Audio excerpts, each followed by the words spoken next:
We'll take a break.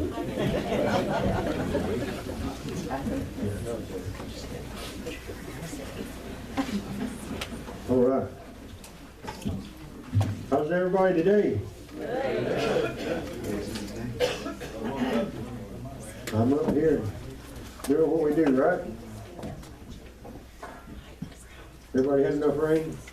Yeah, ain't enough, huh? I told Brian I was still blaming him for all the rain. He said, that's okay. The people in Oregon are blaming him too because it hasn't rained there yet. So we know who the rain follows, right? The cloud is over there. I want to remind everybody again too, right through that door there, there's a stand there with all the DVDs and the CDs that we have that John makes for us. There's a card on the top if you have a specific, something specific you'd like to have, a specific service, a specific song, a specific time, anything at all that you'd like to have. Fill out one of these cards, put it in the offering plate or give it to John and he'll get that put together for you. Okay. There's no charge for those discs, those CDs, those DVDs. Just help yourself. They're there for your takings to use and to share in any way you'd like to. So we invite you to do so. You know, I was kind of just doing some reading and some studying this last week, and I started thinking back about some of the things. You know, I always so many times talk about how everything that happens in our life, everything that goes on, all the events, every little thing that happens in our life, God uses that to bring us to the place where we are today, that we can grow closer to Him and learn more about Him. And I was thinking about, well, there's maybe not everything. I was thinking about, you know, a lot of the places that I worked, when I was just out working and a young guy, I worked at a lot of gravel pits and a lot of ready-mix places and you know, Safford in Texas and Bridgeport, Texas and Dallas, Texas, and just a lot of different places that I worked just in the dirt, and you know, playing in the dirt as a kid does, just like a boy. Like I never grew up, I like playing in the dirt. But the one thing that all the places that I worked at, one thing that they all had in common is they all had a boneyard. And all those gravel pits and all those ready-mix places, they had a yard somewhere where they had some equipment that they had used at one time that maybe they didn't need anymore, or something broke and they didn't have time to fix it right away, so they put it in the boneyard, and they're going to get back to it one of these days, and they're going to fix it or whatever, but there's a whole lot of stuff out there. And there's good usable stuff, but they don't use it. The guy in Safford that I worked for, Smith and Bell, Brett Smith, I mean, he had dozers and cement mixers and all, I mean, it's just about 60 acres of stuff. And it was, I mean, to him, it was good stuff. I mean, most of it still ran. If you went out there and messed with it a little bit, you get it going and you could use it. But it was either obsolete or it was bought for a specific purpose and not doing that anymore. But he wouldn't get rid of it. I'm keeping it. You know, I might need it again someday. How many times, how much stuff do you have at home that you might need someday? How much stuff have you ever bought somewhere at a garage sale and took it home because I might need it someday? That's good stuff. I don't need it today, but someday I might need it. You know, I knew a guy up in Raton, New Mexico I worked for, had a gravel outfit, and he had a different philosophy than all the others that I worked for. His philosophy was there was always a big equipment auction. Ritchie Brothers always had a big equipment auction up in Pueblo, Colorado. So if he hadn't used it in a year, if it had been 12 months and he hadn't used it, it went to the next auction. There you go. That's how we do it, right? There'd be a lot of auctions, wouldn't there? But you know, because he said, you know, it just weighs you down. You see it, you lose money every year that you don't use it, you lose money on it. His philosophy was, if I just keep my stuff moving, the stuff that I have always works. I'm not paying for stuff or trying to upkeep or fix stuff that I'm not using. And if I need something, I always have the money to buy it. So if something new comes along, I don't have a bunch of old stuff and have to spend money on the new stuff. I can just keep up with the times by getting rid of the stuff after a year. Well, I was thinking about that. I was thinking, now how many of us, well, let's see, everybody here has a boneyard, so to speak. We have stuff. Maybe it's not good stuff, but we got it. We got plenty of it. And I'm not talking about in the garage or in the kitchen cabinets. I'm talking about up here. Oh, you're getting personal now, preacher. There's still a lot of stuff. See, there's things that happen to us, and sometimes it does affect our life, and it does maybe change the direction of our life when it happens, but it's not intended for us to hang on to forever and ever. There's an old Yiddish saying that says, God gave burdens and He also gave shoulders. You know, a lot of the stuff that happens in our life that causes us to change the way we feel about things or change the way we do things isn't something that God put in our life for us to intend for us to hold on to forever. It was usable. We used it for the time. God used the burden or the problem that we had in our life at the time to get us from there to there and then to keep going on. To not hold on to, well, this happened, so I'm never going to do that again. I've learned to not say never. I've learned to say I and stop. Because the moment that I determine what I'm going to do, God says, no, we're going to walk through that again so you'll learn who's in charge. Then when I start to say something, I think I'll do whatever the Lord tells me to do. Because that's the easiest way I've found to get through the day and through the week and through the month and through the year. See, go to Philippians chapter 3. Paul is writing to the church, and he's trying to give an inspiration to the church and the people of the church of a mindset. And in chapter 3, verse 13 of Philippians, he said, Brethren, I count not myself to have apprehended anything, but this one thing I do, forgetting those things which are behind, and reaching forth unto those things which are before. Forgetting about the things that are behind, because they've already shaped me, they already formed me, the things that have happened in my life have already had the effect that they're going to have on me. Let them go. And go on to the next. Because now we're making a forward progress. Now something is happening. We've already made the adjustment for the things that happened in our life. We don't need to keep looking back at it and say, well, because this happened, I'm never going to do that again. Because I got bucked off that bull, I'm never going to get on another one. If that was the philosophy, then we'd have no bull riders, right? I had a flat tire on the way to town. I'm not going to town no more. You know, we have to realize that the things that happen, they happen for a reason, and they're there to be done, and go on. Okay, this happened, I understand that, and I'm going on to the next thing. It may come my way again, and more than likely it will, but I'll be better prepared to deal with it next time. I don't have to hold on to it from last time. I don't have to try to run my life according to what has happened. I need to run my life according to what is happening. Because if I'm holding on to what did happen, I'm going to miss half of what's coming. If I continue to focus on the bad things that happened in my life or the things that I really didn't think was a good thing, or even the good things, if I get too focused on those, I'm not going to be prepared for the next day. You know, and I'm probably was or will be or was that one time the world's worst about being focused on too many things and not seeing what's happening right before your eyes. The other day, Des and I went to Denny's for breakfast. Well, brunch, somewhere in there. We go and we sit down, and we get there, and the place is full. Tuesday. I can remember because I'm thinking, why is Denny's full on Tuesday? Doesn't anybody have a job? I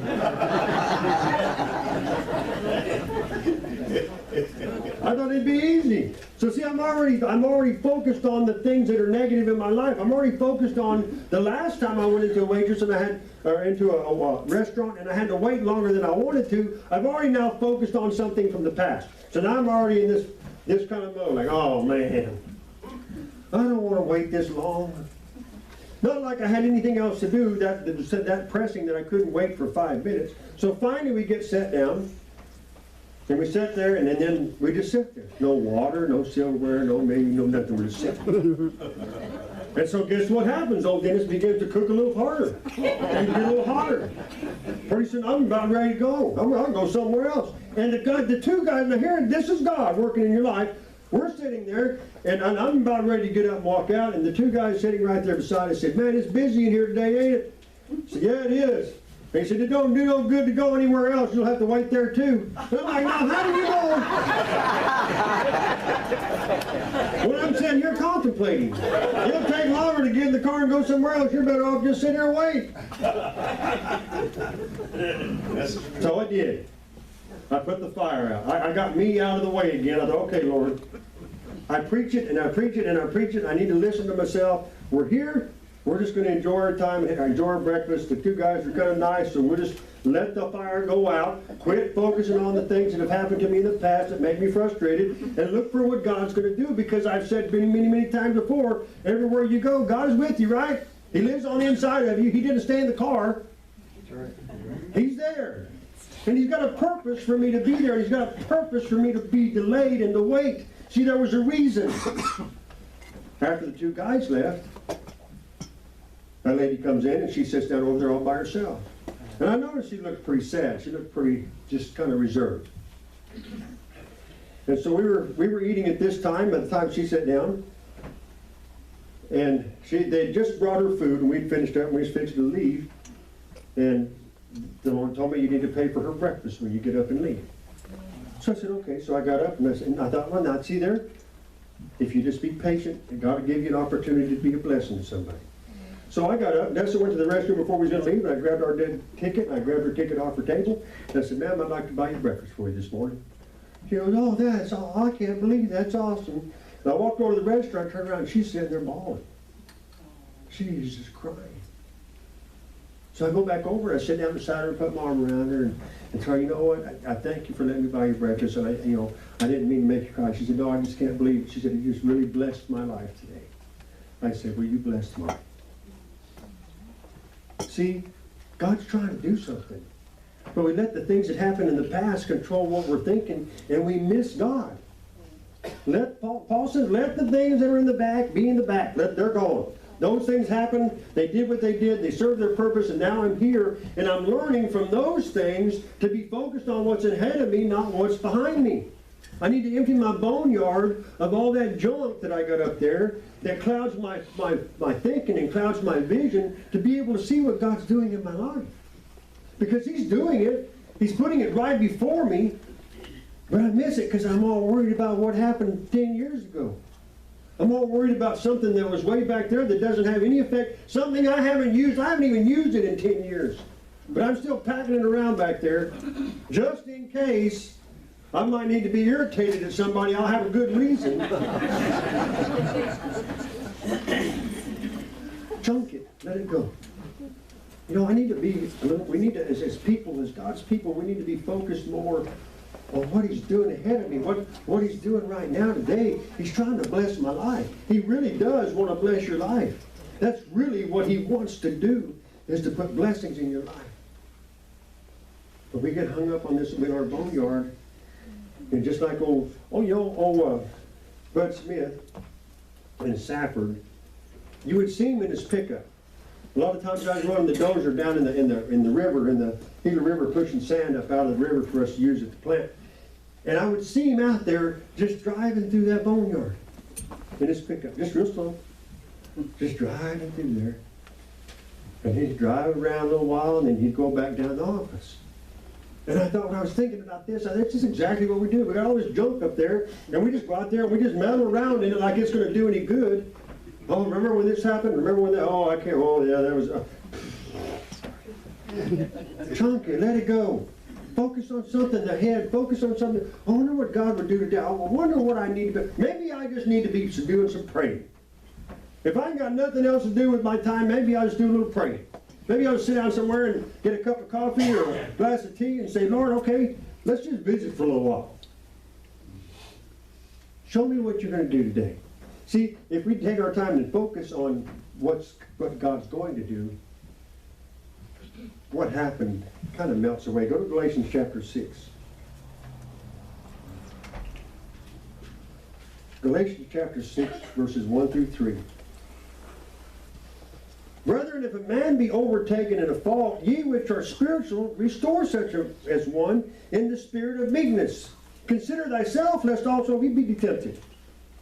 Bear ye one another's burdens, and so fulfill the law of Christ. If any man think of himself to be something, when he is nothing, he deceives himself.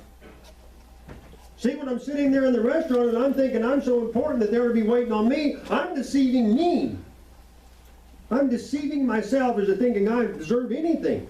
When I should have been thinking about, as the Lord led me, when I finally put me out of the way, the Lord led me to consider somebody else, that they could be blessed, that they could have a wonderful day, that their whole day will be different. Maybe their whole week, who knows?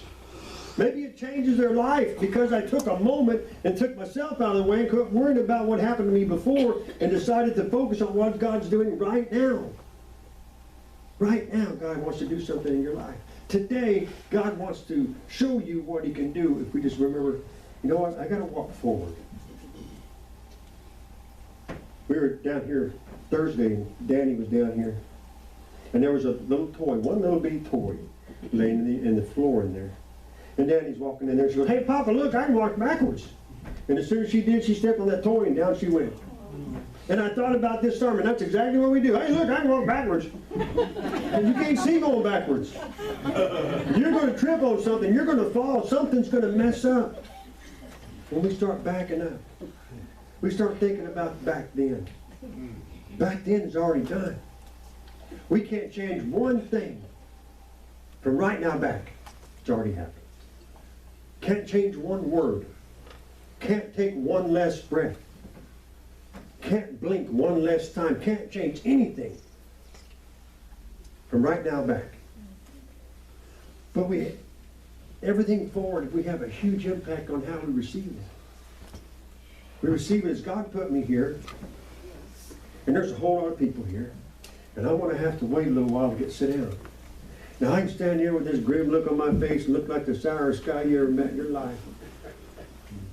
Or I can put a smile on my face and I can open the door for everybody that comes. And I can be a light. I can be a smile. I can be a thank you. I can be a God bless you. I can be so many more things than that old grumpy guy standing in the corner, all T.O. because he ain't sandwich. Not that I've apprehended anything or that I am anything, but I can be if my focus is in the right place. Not on the things of the past, but on the things that are ahead. What's God going to do in my life if I just begin to remember to bless Him in the things that I do and look for Him in the days that I live. Thank Him for the breath when I wake up in the morning, that He's going to give me another day to grow a little closer to Him, to learn a little more about Him, to learn to walk in the way that He would have me to walk. Because guess what? When I live that way, I'm a happier person. When I live that way, I have more joy in my life. When the things that come along that always aggravate me, and this happens to me every time, and the Lord says, and it's going to keep happening until you figure out how to get past it. I gave you burdens and I gave you shoulders. Pack it up and go.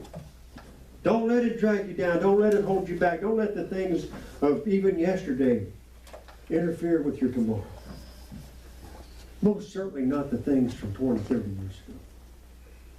Most certainly not. I've said many times about how many years when I worked for Kevin Jordan at the airport in Dallas, how I felt so mistreated by him and how I prayed for years that God would give me an opportunity to get him back. Until the Lord told me, you need to pray for him. Because he doesn't know me as Savior, and when he dies, he's going to hell. You need to pray for him. When I began to pray for him, my whole attitude changed.